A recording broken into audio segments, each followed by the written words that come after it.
বাসা বানায় কারা? মানুষের। এই কবুতর, এই কবুতর, আমি তোর প্রশ্ন করি, পৃথিবীর প্রত্যেকটা প্রাণী তার নিজের বাসা নিজে বানায় নয়, কিন্তু কবুতর তুই কেই এমন কাজ করবি যে কাজের বিনিময় তোর বাসা মানুষে বানায়। সুবহানাল্লাহ। বন্ধুরে আমার, কবুতর নিজের বাসা নিজে বানায় না, কবুতর নিজের খাবারের টেনশন নিজে করে না। করি আমি আর আপনি প্রত্যেকে কবুতরের খাবার দিব, এই টেনশন আমি আর আপনি করি, ঠিক না? কবুতরের বাসা আমি আর আপনি তৈরি করি, কবুতরের তৈরি করতে হয় না। আরেকটা প্রাণী আছে মাকড়সা। কি মাকড়সা? এমন একটা প্রাণী, এই মাকড়সায় নিজের খাবারের চিন্তা নিজে করে না। মাকড়সার কাজ হলো শুধু জাল বলে সারা রাত জাল বানায়, ফজরের আযান দিলে মাকড়সা খপ করে বসে থাকে, একটার পর একটা আটকায় আর মাকড়সা ধরে আর খায়। সুবহানাল্লাহ।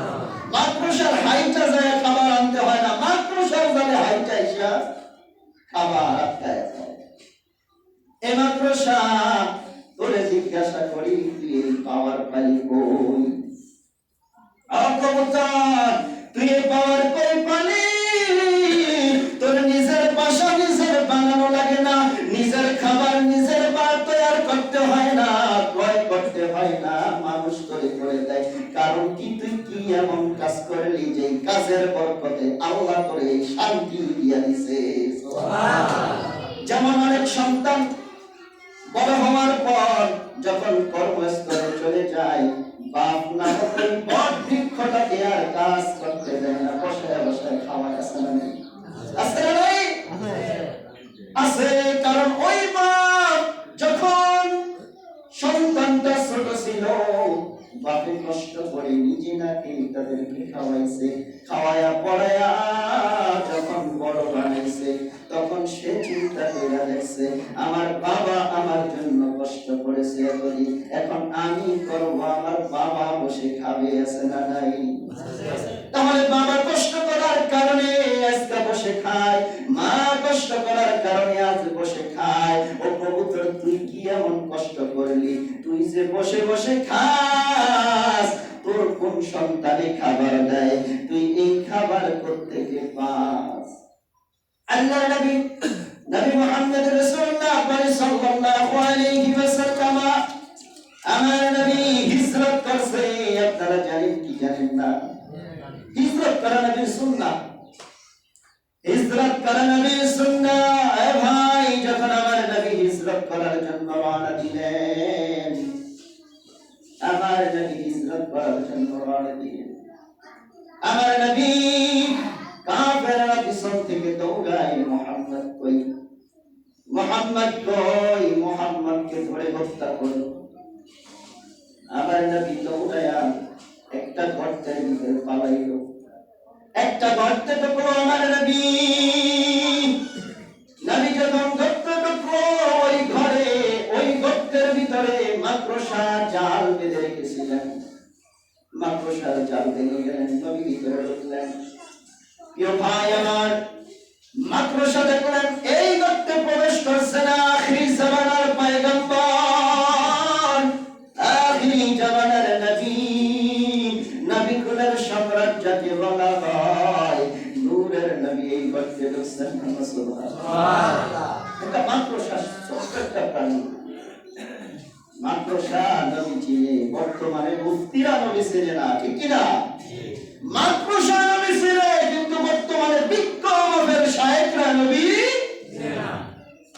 পড়ালেখা করলেই শুধু নবী চিনা যায় না, ইশক, মুহাব্বত, আজমত লাগে নবী চিনতে।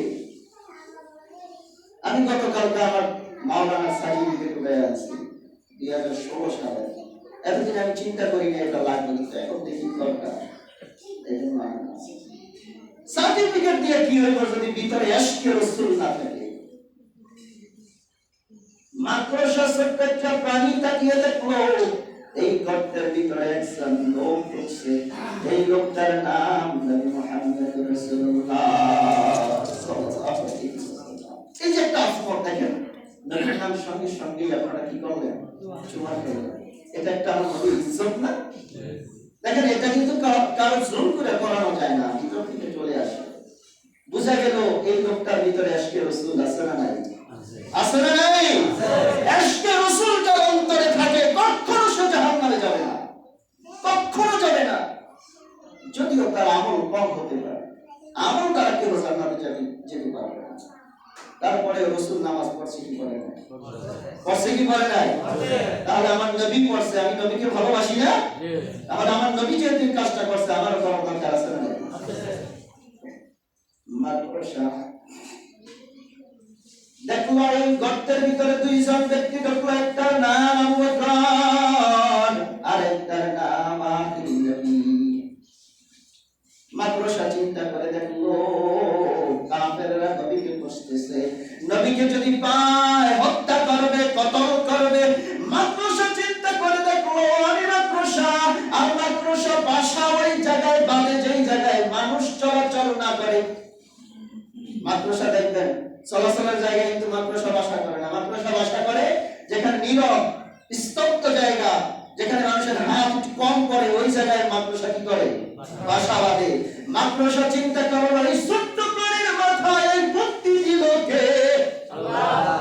মাদ্রাসা চিন্তা করে দেখে আমি যদি গর্তের মুখে বাসা বাঁধি তাহলে কাফেররা মনে করবে এই গর্তের ভিতরে কেউ ঢোকে নাই, কারণ মাদ্রাসার বাসা নবী যদি ঢুকতো বাসা ভেঙে যাইতো। মাদ্রাসার মাথায় এই বুদ্ধি যখন চলে আসলো, একটা বাসা করে দিল, মাদ্রাসাটা বাসা করে দিল। এই পথ দিয়ে কবুতর যাইতেছে, কি যাইতেছে?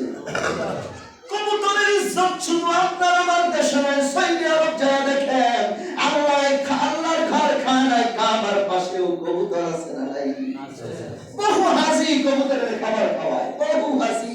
বাবা শাহজালাল ইয়ামিনীর বাড়িতে যান, আমার বাবা শাহজালাল ইয়ামিনী রওজাতে যায় দেখবেন কবুতর আছে না নাই? কবুতর তুই ইজ্জত পালি কই, সম্মান পালি কই? কবুতর বলে আমি ওই দিন যাইতেছি, এমন সময় দেখি মাদ্রাসা বাসা বাঁধে। আমি নামলাম, জিজ্ঞাসা করলাম কিরে মাদ্রাসা বাসা বাঁধিস কেন? এই ঘর থেকে আসতে জানি, এই ঘর থেকে মাদ্রাসাকে। কবুতরকে বলে ও কবুতর, এই ঘরতে আখির জামানার পয়গম্বর সুবহানাল্লাহ। কবুতর কয় তুই বাসা বাঁধলি কেন? মাদ্রাসা কয় কবুতর আমি যদি বাসা বেঁধে রাখি ওই কাফেররা মনে করবে এই ঘরতে কেহ নাই, কারণ মাদ্রাসায় বাসা কইরা রাখছে। কবুতর কয় ও মাদ্রাসা আমি একটু আমার নবীর জন্য করতে চাই, সুযোগ দিবিনি? সুবহানাল্লাহ। মাদ্রাসা বলে হ্যাঁ ভাই কি করবা? কয় আমি ওই জায়গায় একটা বাসা বাঁধি, আমি ওই জায়গায় একটা ডিম পাড়ি। আচ্ছা ডিম কি করে পারা যায়? সম্ভব? তাই না, হইতে তো এটা সম্ভব না। ওই কবুতরে ডাক দিয়া কয় আল্লাহ রে, আমি তোর বন্ধু মুস্তাফার সহযোগিতা করতে চাই, আমারে তৌফিক দে। সুবহানাল্লাহ। আল্লাহ সুযোগ দিয়ে দিলেন, কবুতর বাসা বাঁধলেন, ওই জায়গায় ডিম পারলেন, কবুতর তা দিতে বসে গেলেন। আমাদের দেশের গ্রাম্য ভাষায় বলি কুমির নাকি, তা দিতে বসে গেলেন। কবুতর বসে বসে ডিম তা দিতেছে। মাদ্রাসায় বাসা করে, মাদ্রাসায় বাসা করে গর্তের মুখে দারোয়ানের মতো দাঁড়িয়ে আছে। সুবহানাল্লাহ। দৌড়ায় কাফেররা আসলো, এসে এক এক কাফের এক এক দিকে খুঁজতেছে। কেউ কয় এদিক গেছে, কেউ কয় এদিক গেছে, কেউ কয় গর্তের ভিতরে আছে। এক এক জনের এক এক মত, মানে 10 জনের 10 মত।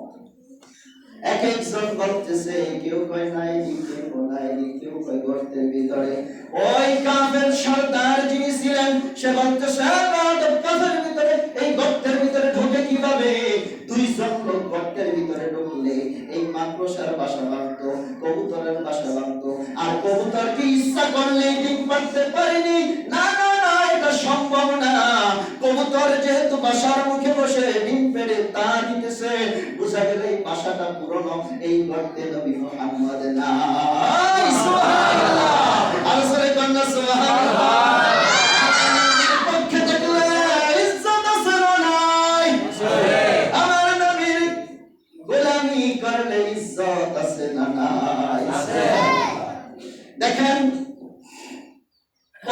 তা দিতেছে। কাফেররা একজন আরেকজনকে গালিগালাজ করে চলে গেল। কাফেরদের উদ্দেশ্য, কাফেরদের মত হলো এই গর্তে নবী মুহাম্মদ। বন্ধুরে আমার, কাফেররা চলে গেল, আমার নবী বাহির হলো। বাহির হওয়ার পর ওই কবুতর মাকড়সা নবীর তরল হয়ে দাঁড়িয়েছিল। আমার নবীর কদমে হাজিরা দিয়ে দিল। আরে মাকড়সা নবী চিনে, বর্তমানের যুগে মানুষ নবী চিনে না। কবুতর হয়ে নবী চিনল, মানুষ নবী চিনে না। আমার নবী দাঁড়িয়ে গেল, আমার নবী দাঁড়িয়ে বলে, কবুতর তুই কি চাস রে? কবুতর কি চাস? সুবহানাল্লাহ। আমার নবী, এ ভাই, বর্তমান যুগের শায়েখরা নবী চিনে না, কিন্তু আমার নবীকে গাছে চিনত, মাছে চিনত, পশু পাখি বলি নবী চিনত। সুবহানাল্লাহ। আলী কারামাল্লাহু ওয়াজহাহু, শের খোদা আলী, আলী আর নবী রাস্তা দিয়ে যাইতেছে। হঠাৎ করে আমার নবী বলে, ওয়া আলাইকুমুস সালাম। হঠাৎ করে আলী আর নবী রাস্তাটা যাইতেছে, হঠাৎ করে আমার নবী বলে, ওয়া আলাইকুমুস সালাম। আর আলীর মাথা ঠিক আছে। মনে করেন আমার লাগে একজন যাইতেছে, মানুষটাই কিছু নাই, ঠাস করে যদি আমি এই কথা কই, তাহলে করবেন না হুজুরের মাথা বোধহয় শেষ। ঠিক না? আলী আর নবী যাইতেছে। নবী যখন ওয়ালাইকুমুস সালাম ওয়া রাহমাতুল্লাহ বললেন, আমার শের খোদা আলী, নবী তো এমন নবী, নবীর সামনে ডরেও কথা বলতে থাকে। এটা ডর নয়, এটা ইজ্জত। পীরের সামনে উঁচু গলায় কথা বলা।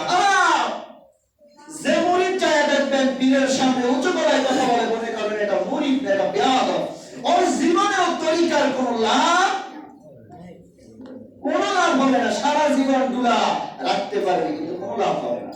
পীরের কাছ থেকে কিছু আনতে পারে, আগে আদব দরকার, আদব শিখতে হবে।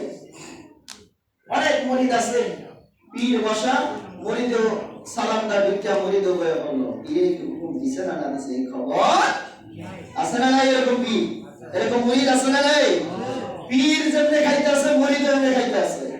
পীরও সারে বয়ে দিছে, মুরিদও সারে বয়ে দিছে, আছে না নাই? এটা নবীর আদর্শ নয়। আমার নবীর সাহাবায়ে কেরাম যখন দেখতেন মসজিদে নববীর ভিতরে নবী বসা, সাহাবীরা এমন ভাবে ঢুকতেন, টের পাওয়া যাইত নাকি সাহাবী ঢুকতেছে নাকি, এমন ভাবে ঢুকতেন, ঢুকে দাঁড়িয়ে থাকতেন। যতক্ষণ আমার রাসূল, আমার আকা বসতে না বলতে, ততক্ষণ সাহাবীরা বসতো না। ওই আদব এখনো পীর মুরিদের ভিতরে দরকার আছে না? কিন্তু আমি দেখি অনেক পীরের দরবারে গেছি তো, আল্লাহ অনেক পীরের দরবার ঘুরাইছে, আমি দেখি অনেক পীর যেমন মুরিদ এমন। আপনাদের ভিতরে যদি দোষটা থাকে ছেড়ে দিবেন, পীরকে সম্মান করা দরকার আছে না নাই? আছে না নাই? পীরকে আপনি কি সম্মান করবেন? আপনি না করলেও কিছু হয় না, পীরকে সম্মান দিয়ে দিচ্ছে কে? আল্লাহ। আচ্ছা, আমার নবীর ইজ্জতের সাদর নিয়ে টানায়াসরা করলে আমার নবীর কোনো ক্ষতি হবে না, হইব? আমার নবীর ইজ্জত দিছে কে? আল্লাহ। আমি যদি নবীর ইজ্জতের গুণগান বলি, আমার ইজ্জত বাড়িয়ে দিবে আল্লাহ। আর আমি যদি আমার নবীর ইজ্জতের চাদর নিয়ে টানাটানি করি, আমার ইজ্জত শেষ। বহু আছে এরকম। দুইজন আমার নবী যখন গর্ত থেকে বাহির হলো, ওই যে মাকড়সার কবুতর দাঁড়িয়ে আছে, আমার নবী বলে, ও মাকড়সা কবুতর, তোমরা কি চাও?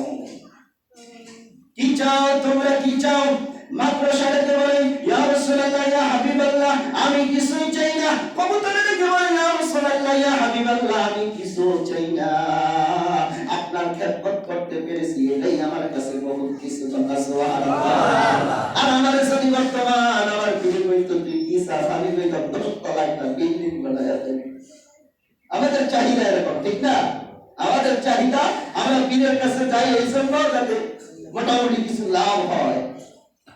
বন্ধুরা আমার, আপনারা তো সাধারণ মানুষ যারা আছেন, আমি আমার আলেমদের কথা বলি, আলেম শ্রেণীর যারা পীরের দরবারে যায়, এর ভিতরে 100 জন ভিতরে 2-4 জন তো ভালো আছেই, কিন্তু আমাদের মতন খাসিয়ত যাদের, আমরা পীরের দরবারে যাই ওয়াজ মাহফিল করার জন্য, মানে পীরের দরবারে গেলে আমার মাহফিল দিব, টাকা কামাবো, এরকম আছে। বন্ধুরা আমার, দুইজন যখন বললেন ইয়া রাসূলুল্লাহ ইয়া হাবিবাল্লাহ আমার কিছু দরকার নাই, আমার রাসূল ডাকতে বলে ও প্রাণীরা তোমরা আমার উপকার করেছো, আমি তোমাদেরকে এমন একটা জিনিস দিয়ে যাব কিয়ামত পর্যন্ত মানুষ তোমাদেরকে স্মরণ করবে, আমি এমন একটা ইজ্জত তোমাদেরকে দিয়ে যাব কিয়ামত পর্যন্ত তোমাদের নাম এই আল্লাহর দুনিয়ায় থেকে যাবে। সুবহানাল্লাহ।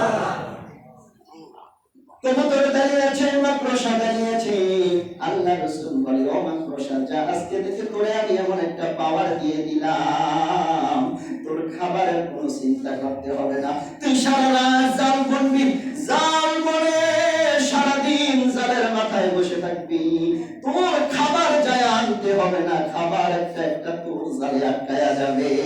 সুবহানাল্লাহ। আছে না নাই? আমার নবীর কথা সত্য না মিথ্যা? সত্য। মাকড়সা কোনোদিন খাবার আনতে চায় না, মাকড়সার কান দুইটা ব্যস্ত করে থাকি, খাবার এসে মাকড়সার জালে আটকায় যায়। চিন্তা করেন সামান্য একটা কি এটার ভিতরে খাবার আটকায় যায়।